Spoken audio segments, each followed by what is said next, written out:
Partout, il y a des gens à connaître. Ils sont des bâtisseurs qui ont défié les obstacles, gravi les échelons, surmonté leurs craintes.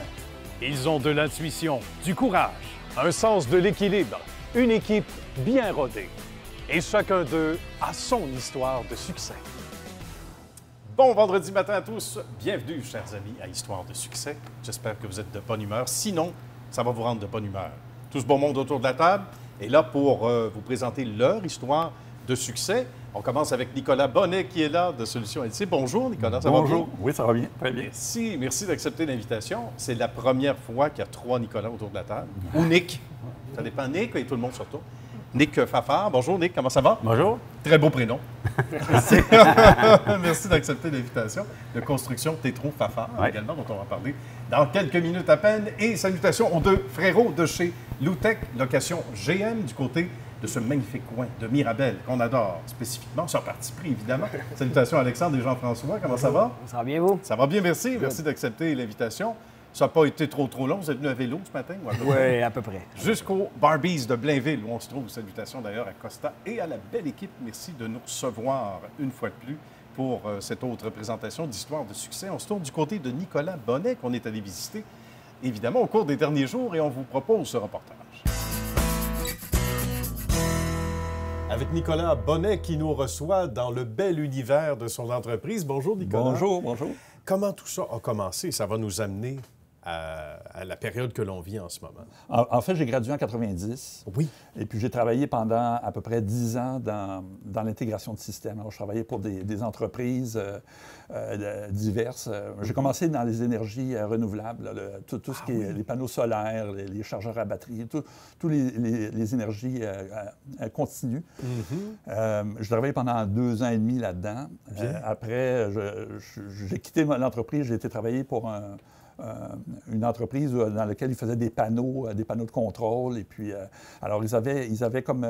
L'entreprise était séparée en deux. Ils faisaient de la distribution de produits et puis ils avaient un panel shop en arrière où ils faisaient des panneaux de contrôle. Ça se faisait sur place. Alors, ils offraient des solutions intégrées là, pour les clients en général. Ça s'est fait de quelle façon? Parce que, évidemment, dans bien des industries, et celle-là en particulier, c'était tout un bouleversement, l'arrivée de la machine, en fait, l'ordinateur.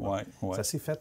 Ça ne peut pas nécessairement se faire en douceur, ou si oui, sur une plus longue période, sur 4 ans? Oui, mais ça s'est fait, tu sais, le début des années 90, c'est les premiers ordinateurs. Alors, on n'était pas rendu dans les Pentium et puis dans les Windows, commençait tout juste. C'était rudimentaire.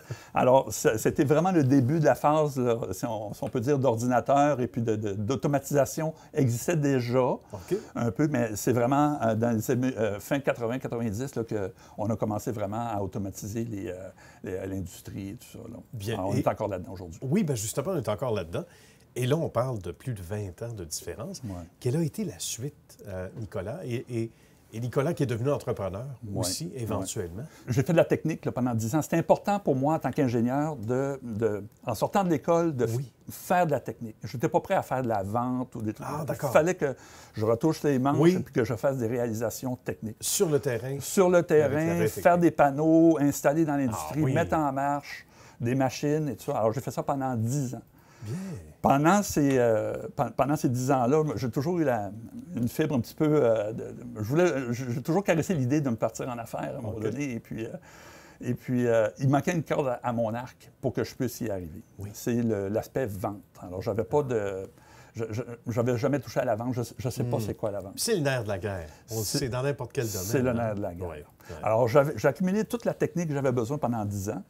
Et puis là, j'ai quitté l'entreprise pour aller travailler pour un distributeur national électrique. D'accord. Alors, Netco, c'est Westburn. J'ai travaillé pendant 5 ans comme spécialiste automatisation. On vendait des automates programmables pour l'industrie en général. D'accord.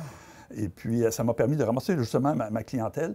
Et puis, ma vente, je la faisais facilement parce que c'était pas une vente qui était basée sur du blabla. C'était une vente basée sur la technique. Je connaissais très bien mon produit. D'accord. Et puis, d'autant plus que je savais comment ça fonctionnait. Alors, j'accompagnais vraiment les entreprises je ne faisais pas juste vendre un automate, mais je supportais aussi mes produits. Et là, on va parler justement des premières années et de ce qui nous amène à ce qui est devenu aujourd'hui Solutions NC. Puis, ce qui est merveilleux, Nicolas, c'est qu'on intègre non seulement l'automatisation, mais on intègre les nouvelles technologies dans notre quotidien au travail. Des gens qui travaillent de chacun de chez eux. Et ça n'a pas été le fruit du hasard. Ça a été songé, ça a été pensé. À quoi ressemble l'entreprise aujourd'hui? Puis on va parler des différents services qu'on a fait. Écoute, on est en affaires depuis 18 ans maintenant. On a passé à travers toutes sortes d'épreuves. Ce qui me garde encore là aujourd'hui, c'est le dynamisme qu'on a là-dedans. Quand c'est très fort, c'est très fort. Quand c'est très bas, c'est très bas. Mais une adrénaline. Il y a beaucoup d'adrénaline dans ce qu'on fait. C'est moi qui décide du succès de l'entreprise. Voilà. Si l'entreprise va très bien, c'est de ma faute. Si l'entreprise ne va pas très bien, c'est de ma faute aussi. Alors c'est à moi à veiller à ce que de diriger l'entreprise vers une entreprise qui a un succès, puis de toujours la clientèle aussi, garder la clientèle. La vente est importante. Quand on fait des réalisations, bien, il faut les faire d'une bonne façon où les clients vont nous rappeler. Bien voilà, pour qu'il y ait une rétention de la clientèle. Ça ressemble à quoi dans les prochaines années, les plus grands défis? C'est bon ce que tu disais. Le défi principal qu'on vit actuellement, c'est un défi de manque de main-d'œuvre. D'aller chercher des jeunes, il y a de la demande partout, c'est très difficile. Oui. C'est pas juste d'aller les chercher, mais de les conserver aussi. Alors moi, c'est un peu pourquoi j'ai remanié un peu d'entreprise récemment. Bien. J'ai quitté mes locaux à Laval. On avait pignon sur rue à Laval. Et puis, j'ai envoyé tout le monde travailler à distance. On travaille à la maison. Et c'est possible de le faire dans l'industrie. C'est pas dans tous les domaines, mais dans cette C'est possible de le faire parce que nous, on fait de la programmation. Hein. On n'est pas obligé... premièrement, les employés ne sont pas tenus d'être au bureau à 8 heures pour programmer tout ça. On ne fait que de la programmation principalement. Donc, chacun travaille de chez soi et c'est parfait. Alors, moi, j'ai fait ce choix-là, puis c'est pas un choix qui a été fait comme ça. Je me suis levé le matin, puis on déménage, puis j'envoie tout le monde. Pour faire face à la pénurie de main-d'œuvre et puis surtout pour retenir mes employés ici. Ça fait... alors, ils sont enchantés de ça. Je leur donne un meilleur salaire parce que j'ai moins de dépenses. Je leur donne du temps. Alors, les jeunes, aujourd'hui, c'est quoi qu'ils veulent? Ils veulent beaucoup d'argent et puis beaucoup de temps. Alors, je leur donne ça, et travaille à la maison, et puis en même temps, plusieurs personnes satellites un petit peu partout où on peut travailler ensemble. C'est magnifique. En utilisant les technologies qu'on a aujourd'hui, les contrôles à distance. Il y a beaucoup de logiciels aujourd'hui qui nous permettent là, Alors, on est plus loin qu'avant, mais on se sent beaucoup plus proche que lorsqu'on était dans le même bureau avant. Bien, bravo pour cette belle gestion, Nicolas, pour toutes ces belles années et savoir s'ajuster, parce qu'on dit souvent que les entreprises qui perdurent dans certains domaines où ça joue du coude, c'est celles qui sont imaginatives, qui vont chercher les solutions. Et comme dans, être créateur. Comme dans Solutions NC, être créateur, avoir la bonne imagination et les bonnes décisions prises. En tout cas, on a bien du fun dans ce qu'on fait. Ça paraît. On est des passionnés. Oui, et on aime ça d'ailleurs. Merci beaucoup, Nicolas. Ça a été un plaisir. Merci de nous avoir accueillis. Merci à vous. Merci. Bientôt. Nick a sa question pour Nicolas maintenant. En quoi Solutions NC se démarque-t-il de la compétition? Bien, Solutions NC se démarque de la compétition principalement par... c'est qu'on offre des solutions d'automatisation et de sécurité machine complètes et intégrées, tout sur un même toit. Oui. Puis ça va de la conception, l'ingénierie, jusqu'à la validation des systèmes. En passant par les dessins électriques, la fabrication des panneaux de contrôle, la programmation des automates programmables et des interfaces opérateurs, l'installation chez le client, la mise en marche et la validation des systèmes. Ça fait un dossier chargé en s'en allant travailler le matin. C'est notre mission d'entreprise. Et c'est très bien, Puis on voit là toute la rigueur, évidemment, de l'entreprise. Alexandre, maintenant, sa question pour Nicolas. C'est quoi, Nicolas, le coup dont tu es le plus fier depuis que tu es en affaires? Ce que je suis le plus fier, c'est d'avoir réussi à réunir 4 partenaires autour de mon entreprise. Alors, c'est arrivé en 2008, lorsqu'on était en récession, où le téléphone ne sonnait plus, il n'y avait pas d'appel du tout, là, on manquait de travail, pas mal tout le monde. Oui. Alors, j'ai pris l'initiative d'aller vers des partenaires, de trouver des partenaires qui étaient complémentaires à mon entreprise. Alors, nous, en automatisation industrielle, j'ai été chercher un partenaire en installation mécanique, en conception mécanique, un électricien d'installation. On s'est regroupés ensemble et puis ça nous a permis de grossir l'entreprise. Ça nous a permis d'aller chercher plus de travail, d'aller chercher des projets de plus d'envergure. Ça fait 10 ans qu'on est ensemble et je suis pas mal fier de moi. Et un mariage avec autant de monde aussi. Déjà avec une personne, c'est pas facile. On va vous en parler dans un prochain épisode. Mais pour l'instant, c'est bien dit. Non, mais c'est magnifique et bravo. Merci. Et ça augmente l'offre de service également. Ouais, c'est beaucoup plus diversifié et c'est champion comme ça. On se tourne du côté de Nick Fafard, dans un tout autre environnement qu'on est allé visiter au cours des derniers jours et on regarde le reportage qu'on vous a préparé. Avec Eugène et Nick qui sont gentiment venus ici pour nous accueillir au sommet de la montagne coupée. On va le dire comme ça, presque au sommet. Ça ressemble à ça. Comment ça va, messieurs? Ça va très bien. Très bien. Merci de nous recevoir. On va parler de ce beau projet-là, mais d'abord et avant tout, vos expériences respectives dans le merveilleux monde de la construction. Je suis en affaires depuis plus d'une vingtaine d'années. Oui. Donc, j'ai commencé ça par passion. OK. C'est ce que j'aime. J'ai trop aimé. J'ai été élevé là-dedans. Fait que moi, Oui. c'est ce que j'aime. Il y avait un naturel de continuer naturel, dans les C'est ça. traces. J'aime la qualité, j'aime la compétence, j'aime le dynamisme. Oui. J'aime que les gens travaillent ensemble. Fait que, Bien. Donc, il y avait déjà une passion pour Oui. le domaine de la construction. Oui. Et là, on met ça à notre main un peu. oui. En se disant, ben moi, je veux me démarquer, je veux faire les choses autrement. Ça a été quoi comme premières étapes quand Nick s'est lancé en affaires et s'est dit, bon, ben là, je veux faire les choses un peu à ma manière. Là. Ah, j'ai commencé tout petit. J'ai commencé dans la rénovation. OK. Puis j'ai monté. Après ça, on va dans commercial, résidentiel commercial. Puis on commençait à faire des projets un peu plus gros. Bien. Mais j'ai réussi à essayer de m'entourer de bonnes personnes qualifiées puis compétentes, dynamiques. C'est ce que je suis plus fier, je pense, c'est d'avoir des gens dynamiques autour de moi, Oui. qu'on travaille tous dans le même sens. Vraiment, j'ai une bonne équipe. Au niveau autant sur les chantiers que dans les bureaux, on a vraiment une belle équipe, puis impliquée, solide, compétente. Ça fait toute la différence. Ah, ça fait la différence. Et parlant de bon monde, Eugène, que Oui. l'on salue. Ça a été quoi pour vous, Eugène, le Écoute, début de carrière? Oui, ça a été assez spécial. Moi, ça fait 32 ans que je suis dans le domaine. OK. J'ai commencé plus comme ébéniste. Ah oui? Mais à travers ça, j'ai bâti ma première maison. Ouais, j'ai eu le thrill de ça. Je me suis dit, oh, c'est là-dedans qu'il faut que j'aille. La piqûre. Oui, totalement. Puis là, C'était- ben, écoute, ça. De fil en aiguille, j'ai été 20 ans à mon compte. Puis après ça, ben là, je suis content d'avoir rencontré Nick parce que c'est vraiment le type de gars que Oui. je cherchais depuis 30 ans. Racontez-moi justement votre rencontre, parce que ça, c'est ouais. précieux ce que Jeanne vient de Ouais. dire là. Ouais. Faut pas tomber en bas. Non, non, non. non, écoute, non. Il n'est pas surpris, mais Non. par humilité, des fois, on dit hey, écoute, je suis content d'être la personne qui a peut-être fait la différence et c'est sans doute réciproque. Ouais. Racontez-nous votre rencontre, comment ça s'est passé puis comment ça a cliqué entre vous deux pour faire de bonnes affaires par la Je te suite. dirais que je l'ai rencontré sur une job où je travaillais pour un autre entrepreneur. Ah oui, OK. Et puis là, ben, ça faisait déjà, on s'était rencontrés, on s'est connus peut-être 6-7 ans avant sur le groupe Ecom où on travaillait. Ah oui, OK. Et c'est de fil en aiguille que là, je l'ai connu un peu. Bien. Puis par après, au moins 6 ans après, je l'ai revu. On a regardé pour un projet ensemble. Puis là, tranquillement, ben là, on s'est comme... moi, je faisais de l'estimation. Nick n'avait pas le temps. Fait que là, il m'a comme contacté pour y faire de l'estimation. Ah, c'est bien Puis là, ça. c'est ça, de fil en aiguille, moi, c'était le type de gars que je cherchais. Donc, vous étiez complémentaires. Oui, on sans est vraiment savoir. complémentaires parce qu'au niveau des chiffres et au niveau de Ah l'estimation, c'est pas ma force. OK. Eugène, c'est sa force. Il est capable d'aller chercher, excellent, d'avoir ça. la confiance des gens, de vraiment écouter les clients, faire un bon suivi. Je le fais aussi, mais je pense qu'on est vraiment complémentaires. là, C'est puis merveilleux. On fait une bonne équipe ensemble. Et Donc, ça paraît du premier coup d'œil. Pour ceux et celles qui nous regardent à la maison sur leur tablette, leur téléphone, leur micro-ondes, leur grille-pain, disons que je suis certain que là, l'imagination est fertile, puis ils se disent qu'est-ce que Nick et Eugène peuvent faire pour nous? ça ressemble à quoi? Parce que les projets sont variés. C'est très varié parce OK. qu'on a beaucoup de projets. On fait de la menuiserie, on Ouais. fait aussi, on a nos équipes de menuiserie, on fait du revêtement.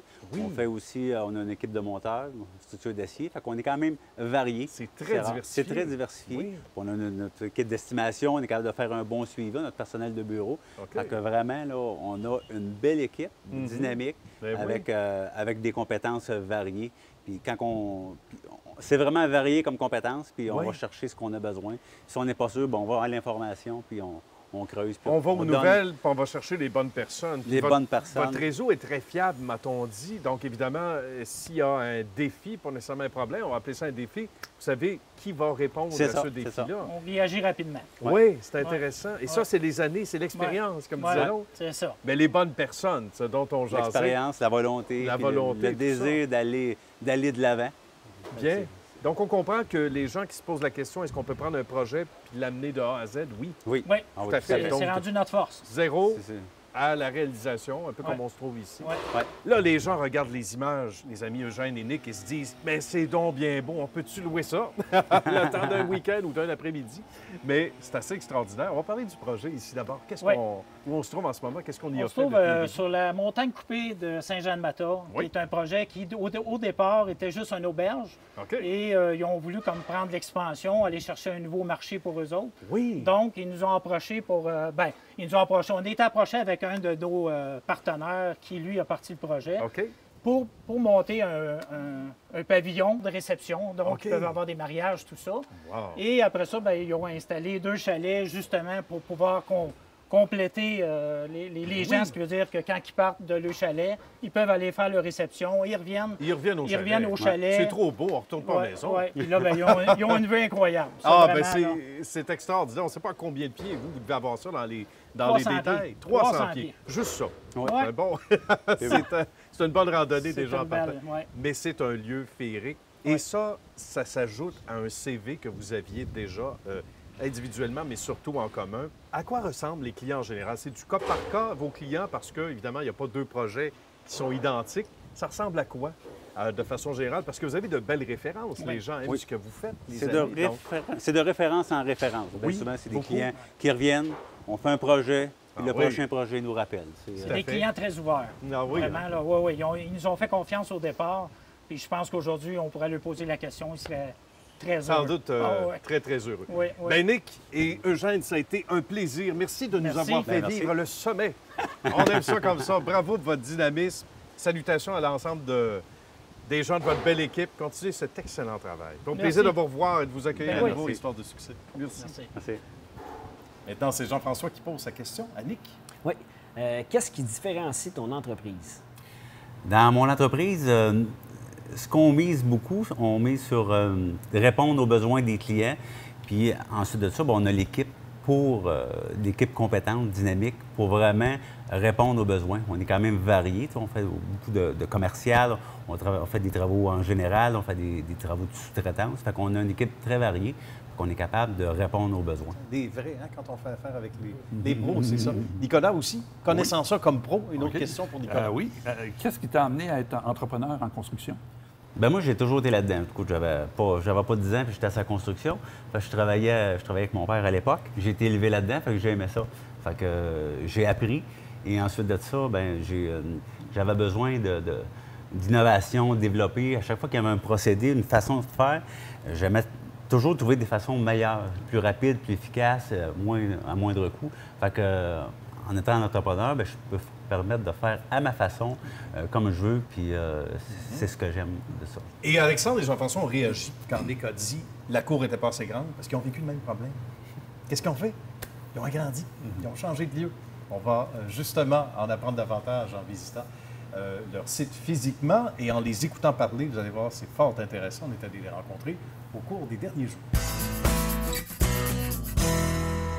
Avec Jean-François et Alexandre, bonjour messieurs. Bonjour. C'est bien sûr Loutec, location d'outils GM. On est à Saint-Janvier, Mirabel, en fait. Donc, nouvelle bâtisse, on va parler de cette arrivée-là dans un petit moment.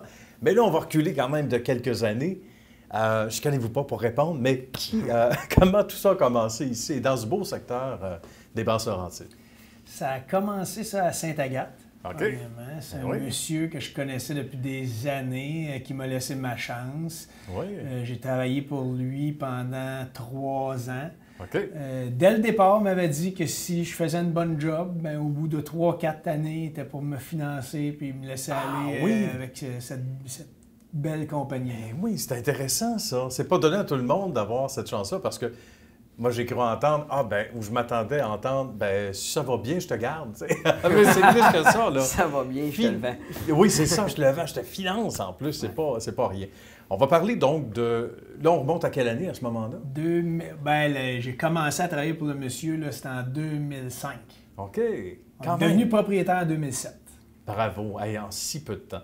Ça ressemble à quoi sur le terrain, à tous les jours? Bon, aujourd'hui, on va reculer peut-être à cette époque-là. À quoi ça ressemblait? Puis c'était quoi le défi à ce moment-là? On était 4 employés à ce moment-là. OK. C'était une belle compagnie qui était très, très connue à Sainte-Agathe, puis la région des alentours. Mais on était 4 employés. C'était une petite entreprise. OK. Maintenant, c'est sûr, ça a changé avec les années. Oui. Mais à ce moment-là, c'était un petit groupe qui travaillait, puis c'était une entreprise qui était très impliquée socialement, qui allait déjà très bien, mais c'était une entreprise vraiment qui était pour Sainte-Agathe et les alentours. C'est assez exceptionnel. Puis qu'est-ce qui a fait que... là, on a notre frère qui travaille avec nous. Ça, c'est spécial, c'est intéressant. Son arrivée, mais aussi ce qui nous a amené à changer éventuellement de lieu et puis d'avoir une clientèle élargie. Mais d'abord, ton arrivée au sein de l'entreprise. C'est ça, comme mon frère disait, quand il a commencé, c'était plus vers Sainte-Agathe, puis c'était beaucoup au niveau du petit outillage. Okay. C'était beaucoup la location à des particuliers ou des entreprises un petit peu plus petites, là, avec peut-être de 1 à 10 employés, puis c'était beaucoup de petits outillages comme ça. Okay. Là, mon frère, avec les années, il a amené justement de plus en plus de machinerie lourde. Puis ça l'a grossi. Puis c'est là mon arrivée, c'est qu'il a pris la bannière Loutec pour pouvoir faire de l'expansion. Oui, c'était devenu nécessaire là, à ce moment-là. C'était un incontournable. Bien, c'est sûr que le fait que mon frère, c'est un CA de formation, le fait que j'avais un frère qui était CA, qui pouvait m'amener au niveau financier, m'a fait aussi réfléchir au fait que je pouvais grossir ma business. Okay. Peut-être que si lui n'avait pas eu cette formation-là ou était dans un autre domaine, peut-être que j'aurais resté plus dans mon village, puis ça allait bien. Mais là, je voyais un potentiel. Je me disais, je suis en affaires, j'ai une belle business, il y a une belle occasion au niveau de la location d'outils de développer. Puis j'ai un gars qui peut m'amener, qui se trouve être mon frère. Fait que j'ai comme sauté sur l'occasion. Moi, je donne souvent l'exemple du plongeur. Tu arrives sur le tremplin, il faut que tu fasses le saut. C'est pas tout le monde qui veut le faire, le saut. Là, vous étiez 2 pour le faire, c'est extraordinaire. Ce qui est toujours surprenant, c'est que peu importe le fait qu'on est frères puis qu'on a 2... lui est vraiment aux finances, puis moi, je suis vraiment aux opérations avec les gens. Notre personnel, pour nous, c'est bien important. Ça nous a facilité beaucoup la vie. Quand on se présente devant les banques, ils voient vraiment... Ils voient comment on est complémentaires. Bien. Et ça, on voit que ça les rassure. Ça les rassure. Les banques qui disent, on sait qu'on a le niveau justement, opération, puis mon frère, lui, parce que moi, je venais pas du secteur de la location d'outils, je connaissais pas beaucoup ça non plus, la machinerie, etc. Mais mon frère est là, puis il était là depuis 2005, mais propriétaire depuis 2007, fait que donc une certaine expérience. Et moi, souvent, le monde qui sont beaucoup manuels ou beaucoup impliqués, ils sont un petit peu peut-être moins gestionnaires ou avec les chiffres, quoi que ce soit. Fait que là, j'arrive, puis là, moi, j'ai l'autre portion, là, justement, de regarder les chiffres, d'être sûr qu'avant de faire des investissements, avant de partir ici, une entreprise comme ça, on peut se le permettre, comment ça va marcher, c'est quoi, faire les budgets, faire les analyses comparatives, etc. Donc, effectivement, c'est plus facile, même puis avec les gros clients, ils comprennent qu'ils disent, OK, là, vous avez l'air assez solide, parce que... C'est solide, justement. Juste vous deux, à la limite, on groupe beaucoup de sphères d'une entreprise. On est capable de contrôler. Fait qu'avec justement avec nos partenaires financiers, la banque, etc., c'est plus facile. Puis c'est une force. Plus facile. Ah oui, sans aucun doute. Quand on vous regarde aller dans l'industrie aussi, vous sentiez, les gars, qu'en arrivant ici, ça a fait un beau... Oui, il a fallu que les banques croient à ça. Il a fallu que vous y croyiez tous les deux, bravo, ensemble. Première des choses, les banques, puis le financement et tout. Mais une fois qu'on est rendu à l'époussetage, parce qu'on est arrivé ici, on a senti... On entend parler déjà beaucoup, puis ça fait quelques mois seulement. Ce qui est bien impressionnant, c'est qu'on voit des gros clients qui, avant, avant venait pas parce que on n'avait peut-être pas l'infrastructure. Là, maintenant, on a l'infrastructure, on est capable de les servir, mais aussi, on est convivial. On est rapide, on n'est pas aussi gros que les grosses bannières, fait qu'on est capable d'être rapide, mais on a l'infrastructure, on est proche du client. Puis ça, on le voit, c'est magique. C'est incroyable comment les clients viennent vers nous. Comparé à avant, il fallait se battre pour aller les chercher. Il y a moyen d'être gros, d'avoir une grosse bâtisse imposante, mais en gardant cette proximité-là dont tu parlais, Jean-François, et Alexandre aussi avec la clientèle, c'est précieux. C'est vraiment important, puis on le voit avec nos employés. On a fait beaucoup de meetings, puis c'était important même pour nos employés qui comprennent ce principe-là. Peu importe l'infrastructure qu'on a, il faut se souvenir de où on vient parce qu'il y a toujours plus gros, il y a toujours plus. C'est normal. Par contre, au niveau du service, au niveau de la proximité du client, ça, tu n'as pas besoin d'argent. C'est juste de l'effort que ça prend, puis de la passion. Puis ça, nous autres, on l'a, ça, c'est sûr. Et ça paraît. Ça paraît en vous regardant tous les deux. Alors là, vous posez-vous plus de questions pourquoi vous avez fait l'histoire de succès. Hein? C'est clair. Merci beaucoup. Ça a été un grand bonheur, Jean-François et Alexandre. Merci infiniment. On se souhaite de revenir à l'émission. Moi, je vous le souhaite, puis je nous le souhaite aussi de revenir vous voir. Avec une autre succursale quelque part. Plus qu'une. Oh, plus qu'une, certain. Oui. Avec plusieurs portes pour aller. Oui, c'est bon. Merci beaucoup. C'est bon, merci. Merci. Nicolas a sa question maintenant, et c'est Jean-François qui y répond. Oui. Jean-François, quel est l'avantage de louer son équipement plutôt que de l'acheter? Bien, il y en a plusieurs, mais je te dirais les principaux. Un des premiers, c'est un accès à une plus vaste gamme d'équipements. Tu es convaincu de pouvoir utiliser exactement l'équipement le plus adéquat possible pour ton projet ou pour les travaux que tu as à faire, parce que tu peux choisir à travers toute la gamme d'équipements qu'on a. Je te dirais un deuxième aussi, c'est dans les projets ou dans les travaux, c'est que tu réduis aussi tes risques de risques de coûts supplémentaires. Comme par exemple, si moi, il y a un bris avec une de mes machines, bien, c'est évident qu'on la remplace très rapidement. Dans la même journée ou le lendemain, on remplace l'équipement. Fait que tu n'as pas un coût qui se rajoute de réparation. Tu as peut-être un arrêt de projet puis un arrêt de temps d'homme qui doit être accumulé, tandis que nous, ça, non. Au contraire, nous, c'est le plus vite possible, on t'en ramène une qui est dans la même journée ou le lendemain. Ça, c'est le deuxième avantage. Je te dirais aussi, c'est un faible investissement initial. Au début, tu loues versus acheter un gros équipement qui va coûter plusieurs centaines de milliers de dollars ou dépendamment de l'équipement. Puis je te dirais, un autre avantage important, c'est sûrement la tranquillité d'esprit. C'est bien répondu. Ben, moi, je suis convaincu. Moi, de toute façon, tu sais, acheter une moissonneuse-batteuse, tu sais, quand tu as juste une cour 4x6, c'est plat. Il vaut mieux la louer, puis après ça, ben, voilà. Faible exemple, un peu boiteux. Nick, à sa question maintenant pour Alexandre. En quoi les nouvelles installations de Mirabel vous ont permis d'acquérir de nouveaux clients? Écoute, les infrastructures à Mirabel, bien, c'est sûr, c'est le plus gros low-tech au Québec. Donc, c'est certain, quand on se présente sur des chantiers comme le pont Champlain ou les tours au Centre Bell, on montre notre sérieux. Avec ces infrastructures-là, le client peut voir qu'on est capable de diversifier notre équipement de A à Z, que ce soit dans l'excavation ou l'élévation. On est capable maintenant de servir le client du début du chantier jusqu'à la fin. Les infrastructures à Mirabel, c'est ce qui nous permettent d'aller chercher d'autres clients. C'est intéressant. On ne saurait vous quitter, les amis, sans faire le tour de vos sites web respectifs. D'abord, pour Loutech, Location GM. LocationGM.ca. .ca, tout simplement, chez Loutech à Mirabel. Merci d'avoir été là. Merci à vous. Jean-François et Alexandre, c'est un plaisir. Nick Fafard. ConstructionTetrofafard.com. Très bien, merci beaucoup. Et Nicolas? Alors, solutionnc.qc.ca. Merci à vous tous d'avoir été là, messieurs. C'était un bonheur de vous accueillir à Histoire de succès. Merci. Merci à vous également d'avoir été au rendez-vous. On se retrouve la semaine prochaine.